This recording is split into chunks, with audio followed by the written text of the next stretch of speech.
Passons maintenant à la deuxième question. Comment l'étudiant en médecine apprend-il à raisonner? D'abord, il faut qu'il réalise qu'il raisonne. C'est la prise de conscience. Il y a une mobilisation de plusieurs fonctions mentales. Attention, perception, organisation des connaissances, mémoire, résolution de problèmes et prise de décision. En fait, chaque fonction psychologique a un corollaire clinique. Ces fonctions mentales mobilisées pour le raisonnement clinique permettent, par l'attention, de détecter l'anormal, par la perception de caractériser cet anormal. Et puis, l'organisation des connaissances permet de se représenter les affections. La mémoire permet de relier le passé au présent pour se projeter dans le futur. La résolution de problèmes permet de résoudre le problème et finalement la prise de décision. Donc, on va pouvoir agir en fonction des contraintes temporelles et économiques. Donc, on va pouvoir établir une action contextualisée pour résoudre un problème. Donc, devant une situation clinique, la perception de la situation elle est très importante. Il va caractériser l'anormal et authentifier les problèmes posés. Et suite au recueil de données et à la mobilisation de connaissances et à leur combinaison efficace, il va pouvoir émettre des hypothèses. Et lorsqu'il va avoir de nouvelles données, il va pouvoir continuer le cheminement de pensée en bien sûr intégrant ses connaissances expérientielles et avec un regard global pour résoudre le problème et pour avoir un développement pour l'acquisition de la compétence de raisonnement clinique. Et bien sûr, l'on voit la place très importante de l'organisation de ces connaissances. Et cette organisation, elle est intrinsèque, qui est déclenchée par un déclencheur extrinsèque, tel une image ou une plainte.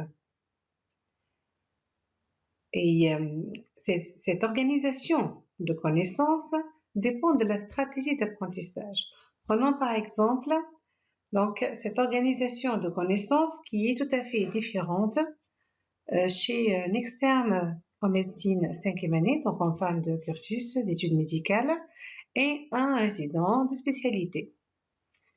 Donc, l'externe en médecine, comme stratégie d'apprentissage, il a essentiellement eu des stratégies dans le cadre d'une méthode transmissive.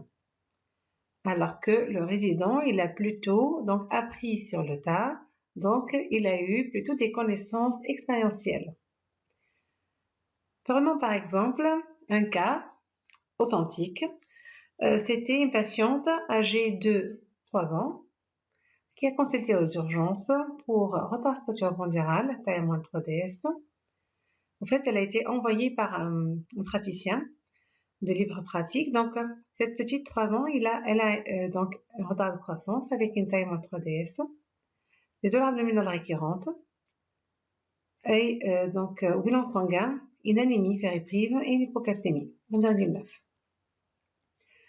Donc, cet externe en fin de cursus, devant ce tableau, il a émis des hypothèses concernant ces douleurs abdominales récurrentes, d'autres hypothèses concernant l'hypocalcémie, encore d'autres hypothèses concernant cette anémie, et au fur et à mesure, on voyait que les idées étaient un peu éparpillées dans tous les sens. Concernant le résident qui a établi le développement sa trajectoire de développement vers l'acquisition de compétences avec essentiellement des connaissances expérientielles. En examinant la patiente, là, il s'est plutôt orienté vers une pathologie du tube digestif qui donne une malabsorption, puisqu'on a une hypocalcémie et une anémie, et une hypotrophie. Et il s'est tout de suite orienté vers une éventualité, une éventuelle maladie cœliaque. Et le bilan qu'il avait demandé tout de suite, c'était la sérologie de la maladie cœliaque. Donc là, on voit bien que la stratégie d'apprentissage a une place très importante dans l'organisation de ses connaissances.